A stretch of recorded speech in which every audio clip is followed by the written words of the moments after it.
Bonjour, bienvenue pour cette nouvelle vidéo autour du Vijnana Bhairava Tantra.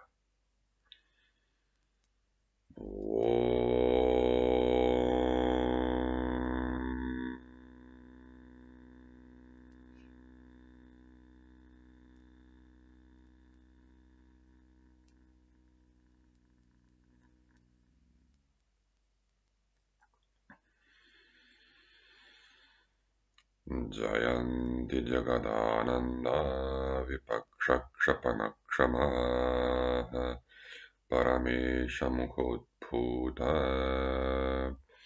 Jnana Marichayaha.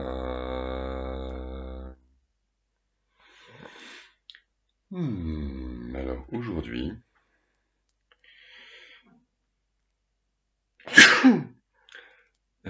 après une série autour de l'espace, nous avons vu la dernière fois deux versets sur l'obscurité, sur la mise en obscurité qui révèle la lumière intérieure, qui révèle une lumière intérieure. Et en fait, le verset d'aujourd'hui, le 89, fait partie de cette série, puisque là aussi, le principe est de bloquer une faculté, de bloquer un pouvoir pour en révéler un autre.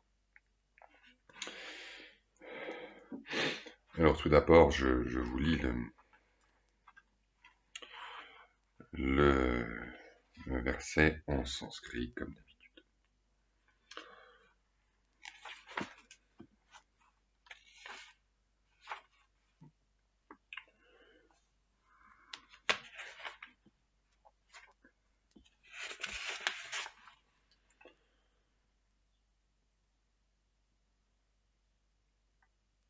Om yasya kasyendriyasyapi vyaghataccha nirodhataha pravishtasya shunye tatra evatma prakashyate.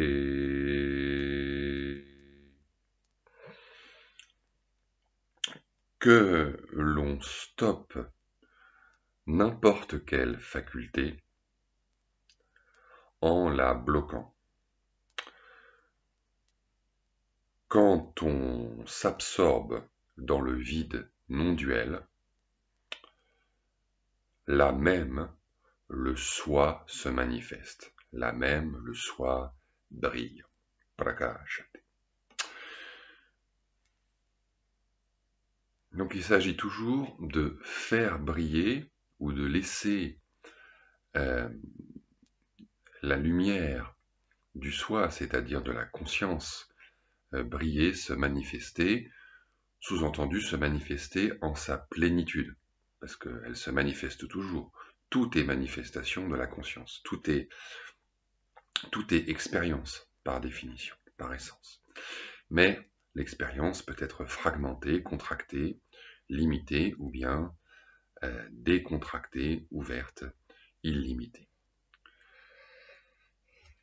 Nous avons vu aussi, durant des expériences précédentes, que la pratique contemplative principale du shivaïsme du Cachemire et du tantrisme, que ce soit dans ses formes Shaiva, Vaishnava ou Bauddha, c'est-à-dire shivaïte, vishnuite ou bouddhiste, la pratique contemplative principale n'est pas une pratique de blocage des opérations du corps et de l'esprit. Donc, il ne s'agit pas ici du modèle du yoga de Patanjali, où il s'agit de bloquer les opérations vrittayaha, véritablement en les stoppant. Nirodha, nirodhat, nirodha, nirodhat. Puisque dans cette méditation de Shiva, il s'agit plutôt d'ouvrir les cinq sens, d'ouvrir le corps, c'est-à-dire d'ouvrir la conscience, d'ouvrir l'attention du moins. D'ouvrir l'attention, car le corps c'est l'attention, corps, énergie, attention, tout ça c'est la même chose. Et ainsi de revenir à l'état naturel, c'est-à-dire de revenir à la pleine conscience, à la pleine expérience. C'est toujours le même schéma, un schéma d'ouverture, de laisser aller, de laisser faire, de laisser venir, laisser partir, laisser être. C'est toujours la détente qui prédomine, la détente et l'ouverture. Mais ici, on adopte la démarche intérieure. On bloque l'extérieur pour ouvrir la conscience. Et véritablement, il s'agit de nirodhata, c'est-à-dire de bloquer, et à la fois vyaghata, de stopper. Vyaghata, c'est faire obstacle, c'est véritablement contrarier, faire obstruction, et non pas simplement faire cesser. Il ne s'agit pas simplement d'arrêter, virama, de nirvana, shanta, d'apaiser, de faire s'arrêter en quelque sorte par un mouvement naturel, mais bien de contrarier. Vyaghata, nous retrouvons la racine han, frapper, comme dans ahimsa, la non-violence, ou bien anahata, le son non frappé, comme on traduit parfois. Et donc ça consiste en quoi? Vyaghata, nous dit le commentateur, bahya bhimana, bahya abhibhava, bahya abhibhavaka kritat, c'est-à-dire un blocage opéré par l'absence de manifestation extérieure. Nirodhatu swarasotat prayatnikat va. Donc, ce que le commentateur est en train de nous dire, c'est que Vyaghata, ce serait l'absence d'objets extérieurs, et Nirodha, ce serait un effort en plus intérieur, un effort de soi-même, Swarasotat, un effort intérieur, venant de l'intérieur, venant de soi, entre guillemets, pour stopper. Donc un double arrêt, un double blocage plutôt, avec l'idée d'effort,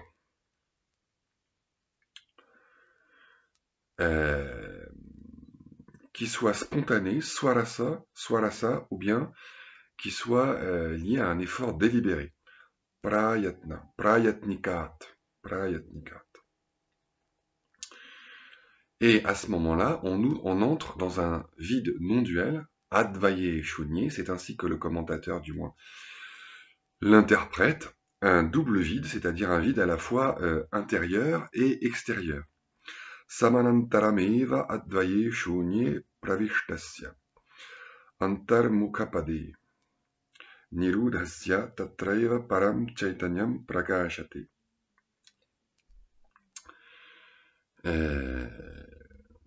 On entre dans un vide non-duel, c'est-à-dire qui est à la fois intérieur et extérieur. À l'extérieur, il n'y a pas d'objet. À l'intérieur, il n'y a pas de commentaires, si je puis dire. Il n'y a pas non plus d'objet intérieur. Il n'y a pas de pensée, pas de perception. Donc à l'extérieur, il suffit de fermer les yeux ou de se mettre dans une pièce où toutes les ouvertures sont fermées. En fait, il suffit de se construire un corps extérieur, un corps qui enveloppe le corps, comme un caisson d'isolation sensorielle, une hutte, un kuti, comme on dit en sanskrit, c'est-à-dire un corps extérieur que l'on va pouvoir lui fermer à volonté, isolant ainsi toutes les facultés du corps du monde extérieur. Il y a plusieurs traditions de yoga qui prônent ce genre d'approche. La claustration, c'est comme ça qu'on dit en français, la claustration est une pratique qui a existé en Inde, bien entendu, dans une grotte, dans une hutte, ou bien sous terre. Cela existe. Ça n'est pas extrêmement commun, mais cela existe. Donc l'idée est extrêmement simple, c'est qu'il existe deux formes de conscience.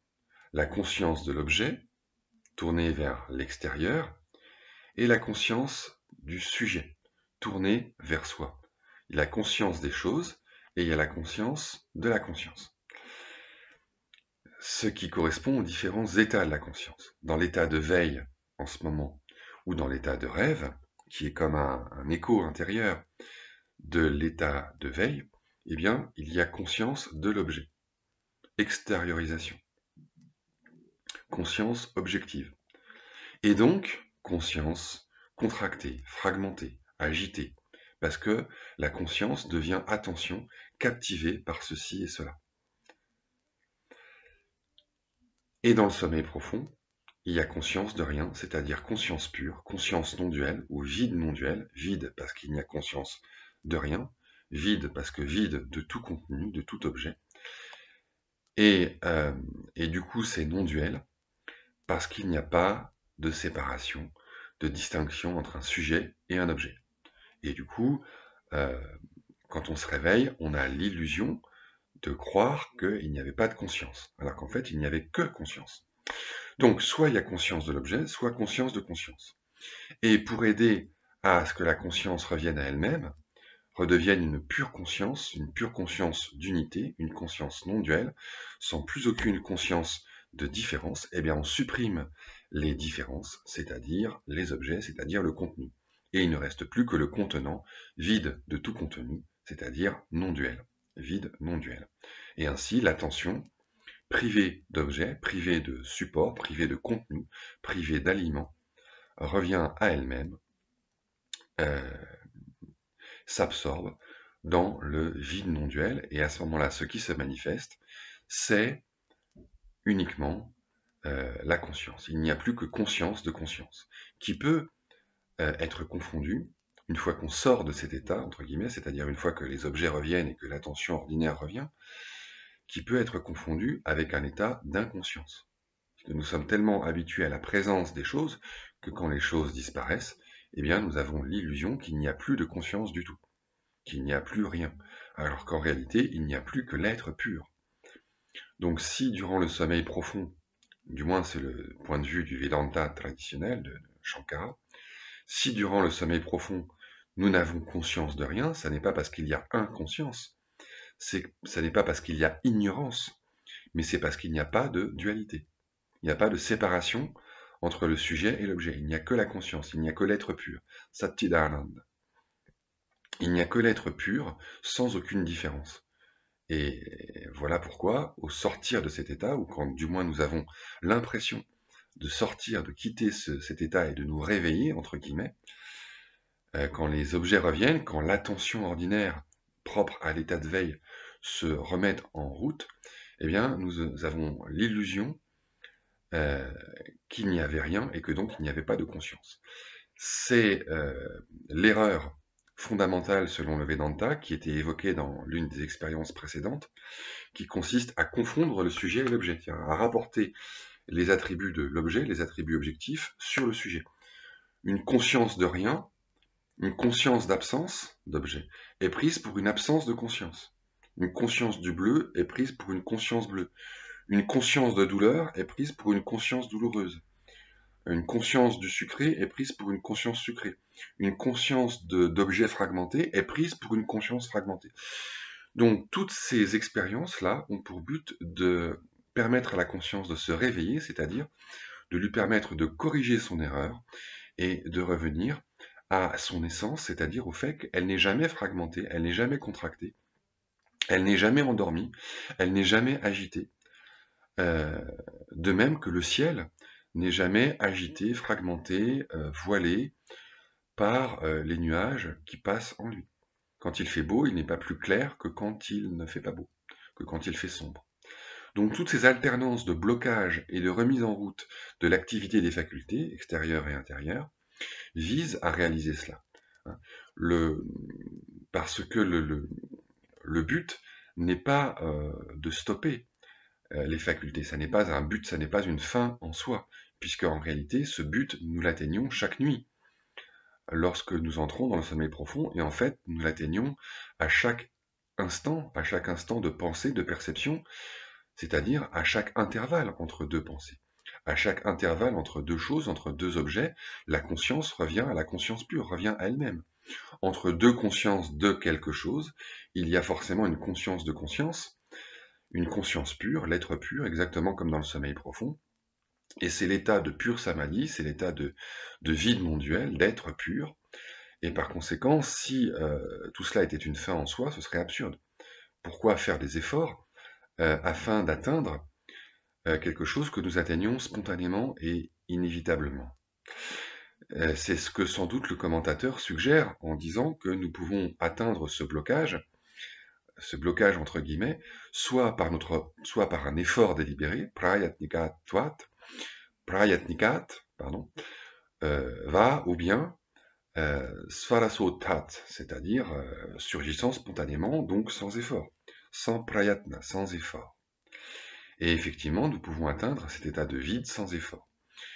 Et cet état de vide n'est pas une fin en soi, il nous sert à réaliser que la conscience est libre de la présence et de l'absence des objets. Il s'agit de corriger cette erreur qui consiste pour la conscience à s'identifier aux choses et à se sentir du coup ballotté par les choses, agité par l'apparition des choses et amoindri par la disparition des choses.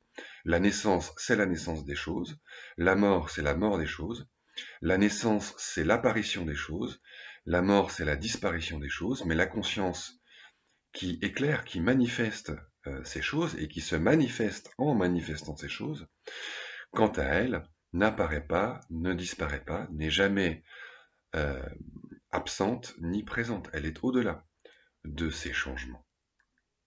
Et donc, elle est ce vide non duel. Mais simplement, en faisant délibérément disparaître provisoirement les choses, eh bien, la conscience peut se réveiller, corriger cette erreur, et se reconnaître comme étant cet espace qui est au-delà de la présence ou de l'absence des choses, au-delà de la naissance et de la mort, au-delà de la manifestation et de la non-manifestation des choses, car elle est toujours manifeste, elle est Swayam Prakash, elle est à elle-même sa propre manifestation, elle est évidente, elle est auto-lumineuse, Swayam Prakash, Swa Prakash.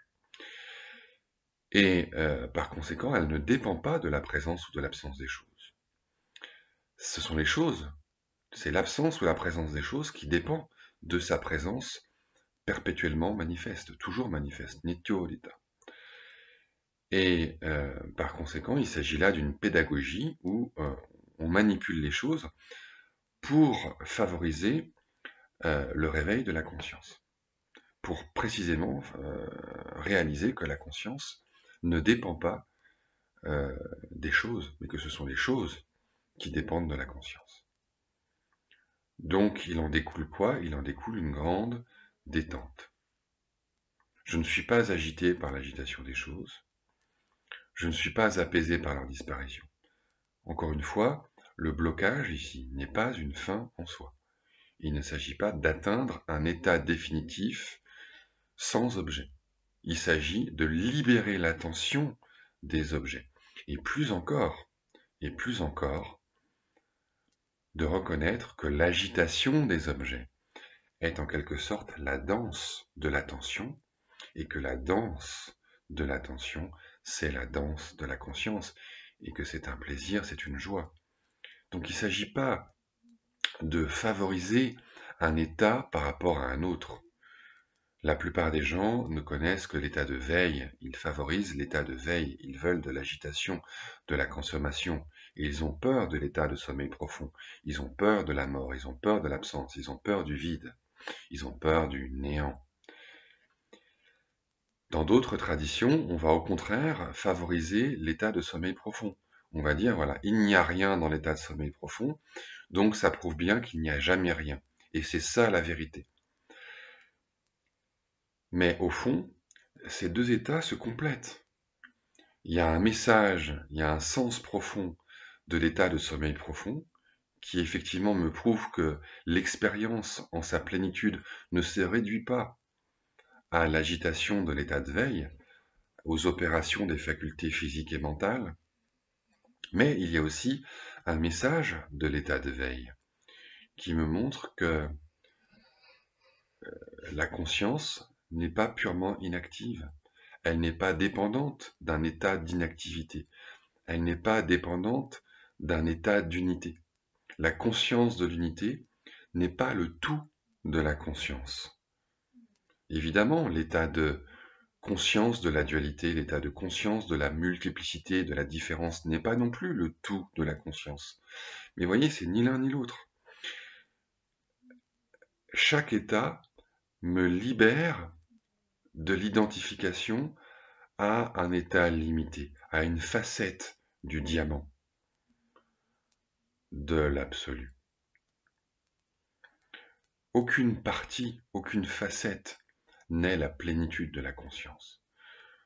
Donc ici, il ne s'agit pas de bloquer les facultés pour les bloquer, pour arriver à un état de vide, à une conscience d'unité pure, définitive. Il s'agit de libérer la conscience en la libérant de l'agitation, de l'attention agitée. Mais après, on revient à l'agitation, parce que de toute façon, l'état de veille, qu'on le veuille ou non, revient. Il est aussi Swarasota, il se manifeste aussi, il surgit aussi spontanément, de lui-même. Quels que soient les efforts que je fais, il reviendra. Donc, la pleine conscience, ça n'est ni l'état de veille, ni l'état de sommeil profond. La pleine conscience, c'est la conscience qui enveloppe ces différents états, qui se manifeste à travers ces différents états. C'est la totalité des parties, c'est la totalité des facettes du diamant. Et réaliser cela induit une détente profonde. Il ne s'agit pas de supprimer un état, il s'agit de transmuter les états en les resituant dans leur contexte global, dans leur contexte absolu. Je ne suis ni l'état de veille, ni l'état de rêve, c'est-à-dire le travail, la cogitation de la pensée, le travail de l'imagination, ni l'état de sommeil profond. Je ne suis ni l'un ni l'autre. Je me manifeste à travers ces trois facettes. La perception pure, l'imagination, la mémoire, et l'oubli. C'est ce que dit Krishna dans la Bhagavad Gita 15.15. Mattaha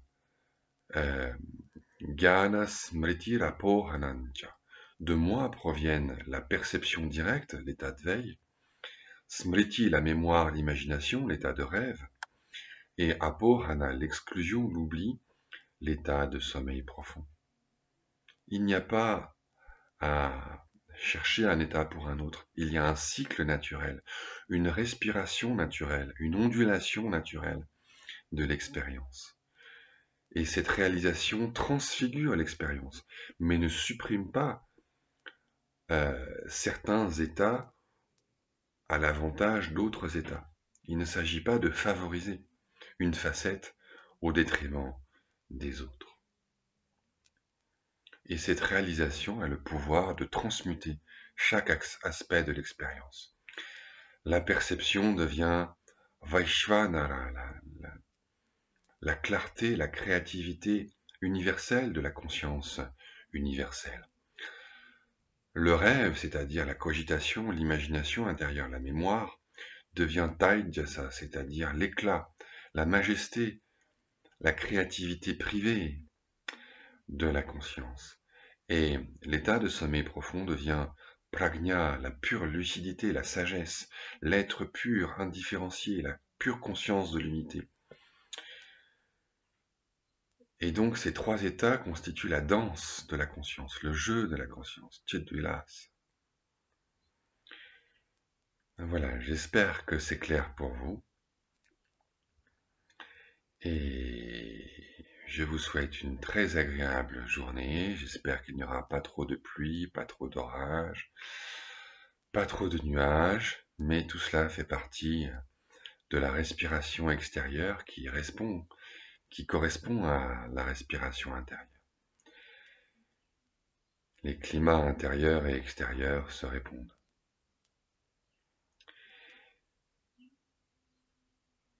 Voilà, je vous remercie pour votre attention et je vous dis à une prochaine fois.